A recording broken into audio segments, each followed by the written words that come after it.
Très souvent, dans le chemin, on trouvait des cailloux et on cherchait des cailloux noirs. Et nous les frottions l'un contre l'autre et on faisait « il y en a ». Sous-entendu, il y a de l'uranium. On savait que c'était de l'uranium, on savait que c'était une usine d'extraction de la mine et une usine de traitement pour en extraire la partie riche, ça on le savait. Mais ce qu'on ne savait pas, c'était que c'était radioactif. Vous parliez des souvenirs d'enfance tout à l'heure, je me souviens de gens, on était enfants, les gens, des inconnus qui arrivent en voiture à l'époque et qui se demandent c'est quoi les rochers, il y a de l'uranium ici, oui, voilà, et les gens portaient le caillou en souvenir. Une belle pierre, c'est beau, une belle pierre, avec ça brillait, c'était pas de l'or, mais enfin, presque tout le monde en avait. Mais c'était le vrai uranium. Après, on nous a dit, mais il ne faut pas garder ça. Étant enfant, d'aller jouer dans les coteaux de la mine, là où il y avait, c'était à l'époque, il n'y avait pas de carrière à ciel ouvert, c'était tout en galerie. Il y avait des endroits où c'était effondré d'ailleurs. On rentrait là-dedans comme chez nous. Et surtout, notre jeu principal, c'était d'aller se mettre devant les grands ventilateurs qui extrayaient le radon des galeries. Un ventilateur qui faisait 2 ou 3 mètres de haut. Et on avait du mal à tenir debout devant parce que ça soufflait très fort. On ignorait complètement ce qui sortait. On ne savait même pas que le radon existait à l'époque. On ne savait même pas qu'il y avait de la radioactivité d'ailleurs. On était peut-être inconscient ou je sais pas, où on ne savait pas exactement, c'est vrai. Parce que moi, on avait un beau-frère qui est né où que l'uranium a été trouvé là, dans le puits. Alors, lui, il est mort à 92 ans, lui, il ne fallait pas lui parler de la radiation. Il disait, bah, c'est quoi quand les gens disaient ils avaient peur, il dit, bah, moi je suis encore là. Vous allez au bord de la moine, là, des endroits qu'on peut exploiter, vous prenez un compteur, vous avez les cailloux à fleur du sol, vous avez le compteur qui s'emballe. Hein. L'uranium, les gens sont beaucoup plus malades qu'ailleurs. Pour la radioactivité, on avait un badge, là. Un petit machin là, comme ça, puis ça marquait dedans. Puis. Et autrement, pour le radon, on avait un dosimètre qu'on appelait ça. On mettait ça à la ceinture. Oh, ben, j'en ai donné ça pas longtemps après, qu'on a fait quand même embauché, pas longtemps après. Alors le film montrait que si vous aviez de la radioactivité ou non, alors il vous faisait remonter au jour un peu. Mais ça ne durait pas longtemps. Hein. J'ai été radonné, je suis remonté 3 mois au jour. Il m'avait fait remonter 3 mois au jour, mais je ne connaissais pas les conséquences que je connais maintenant. Puis après, j'ai été radonné une autre fois, mais j'ai resté au fond. Le problème, si vous voulez, c'est que c'était pas... le radon, ça ne se sent pas, ça ne se voit pas. C'est ça. C'est ça. On en parlait, mais on ne percevait réellement rien du tout. C'est un gaz qui s'échappe. Il y en a toujours dans le minerai. Dans tous les filons, il y en a. Mais tant que vous n'y touchez pas, ça ne bouge pas. Et le jour que vous l'exploitez, ben, ça y est, il se répand dans l'air. Oui. Le film, lui, prenait surtout les poussières de minerais, puis sûrement aussi les rayons. Mais le radon, il était pris peut-être dans le film, mais aussi et surtout dans les prises, d'air qui étaient faites par des agents compétents qui faisaient que ça et qui passaient dans les chantiers effectuer ces prélèvements d'air, qui s'en allaient après, qui s'en allaient analyser. Tout ce travail-là était fait. Et on avait des explications. On nous disait, bah oui, mais la radioactivité rend stérile.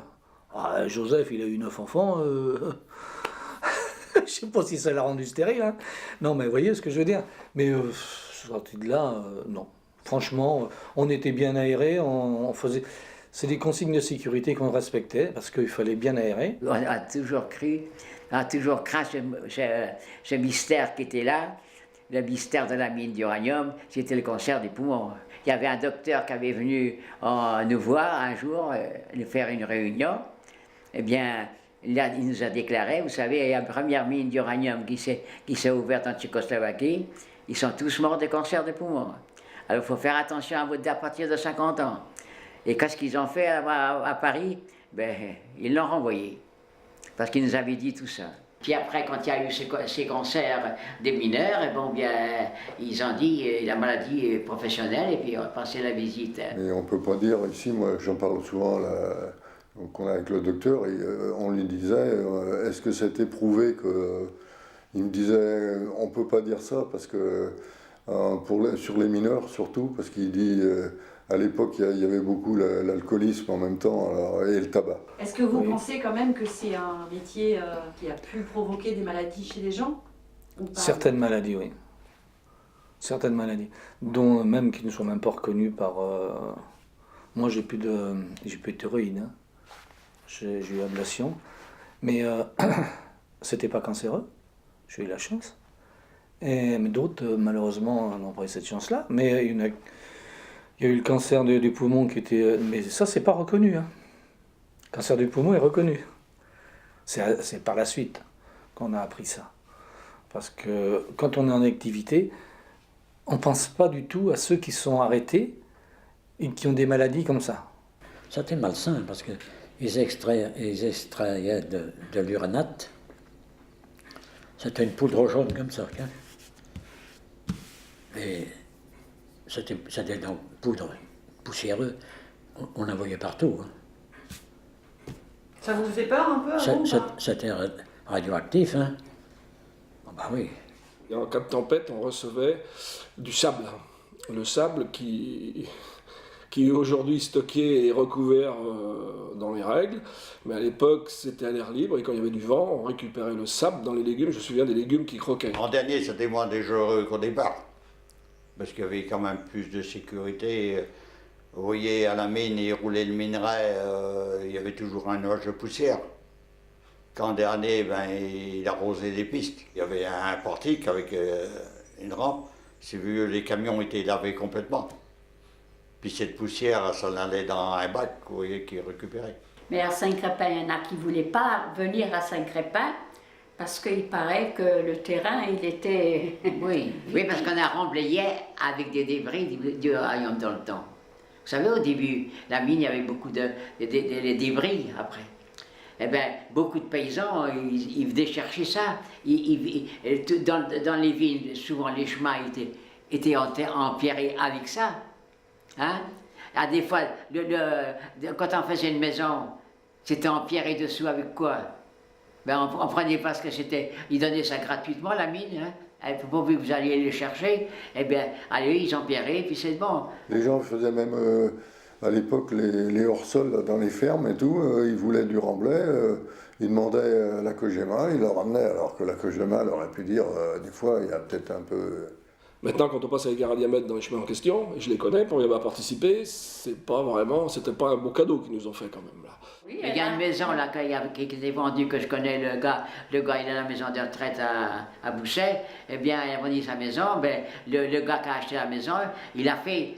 Pas le CEA, il a fait faire tout dessous sa maison, enlever tout ce qu'il y avait. Hein. Parce qu'il y avait... Ah oui, c'était tout un travail. Hein. La radioactivité. Parce qu'elle était radioactive, sa maison. Les choses ont bougé, les stériles ont été interdits de dissémination un peu avant la fin, mais c'était pratiquement la fin de l'exploitation. Et on a dit, non, on ne veut pas les mettre chez les autres, mais il faut que ce soit protégé, il faut que ce soit fait dans les normes. Il y avait un cahier des charges hein, par Nantes, hein, par l'exploitation. Hein, on ne faisait pas n'importe quoi. La reconstitution de site, c'était pas n'importe quoi. Tout était contrôlé, hein. Même la radioactivité. Hein. Toute la radioactivité que vous avez maintenant qu'il y a des panneaux photovoltaïques là-bas, eh bien, c'est stérile. Hein. Sur je ne sais pas combien d'épaisseur. Les gars, ils ont bossé. Hein. Ça demandait des années, mais ils ont bossé. Hein.